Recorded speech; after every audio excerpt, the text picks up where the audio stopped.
When the last run is in, the fans will proclaim the Danbury Westerners have won the game.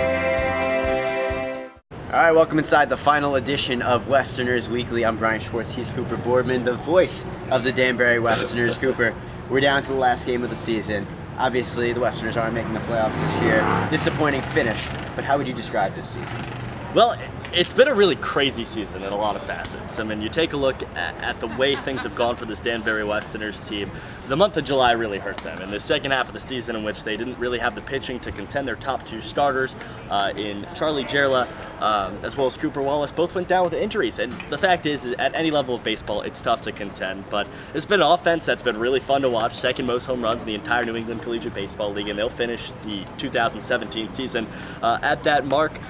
Overall, it's been a really fun season. For a team that hasn't made the playoffs, they've certainly made it a very entertaining one. Entertaining one it has been, and that also includes the NECBL's all-time home run leader, which leads us to the team awards for this season, the team MVP. Yeah, there's no doubt about it. It's the second year Westerner, the most home runs in NECBL history, Giovanni Ding Kong. And look, Giovanni Ding Kong, you run out of superlatives to describe this guy. The power, with the ability to hit for average, above a 300 clip for his 2017 NECBL season. He's getting an opportunity at the end of this summer, because the Westerners have not made the playoffs, to go up and play with the Wareham Gatemen of the Cape Cod Baseball League. And that's an opportunity well deserved for a guy who certainly deserves to get drafted come next spring. An NECBL All-Star. The Westerners also had two NECBL All-Star pitchers. Which one is your team's Cy Young for this year? It's a toss-up on either side. Baylor Sundahl is one option, Brendan White is the other, and I'll break it down for both of them because I'm going to take a cop-out answer on this and say both of them.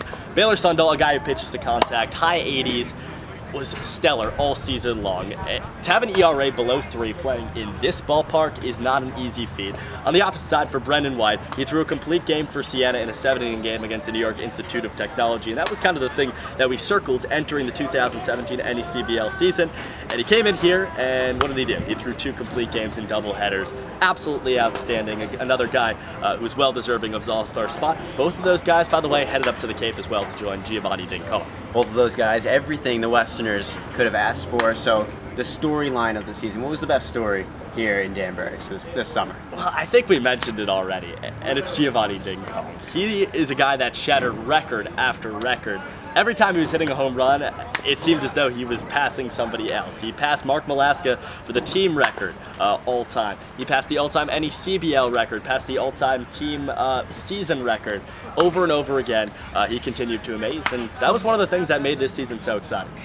Well, fun season it has been, Cooper. Thanks for everything. Been an absolute blast, Bryan. We'll see you in Danbury next year. Probably. Maybe. All right, that's it for Westerners Weekly this week and for this year. Cooper Boardman, I'm Bryan Schwartz. We'll see you next time.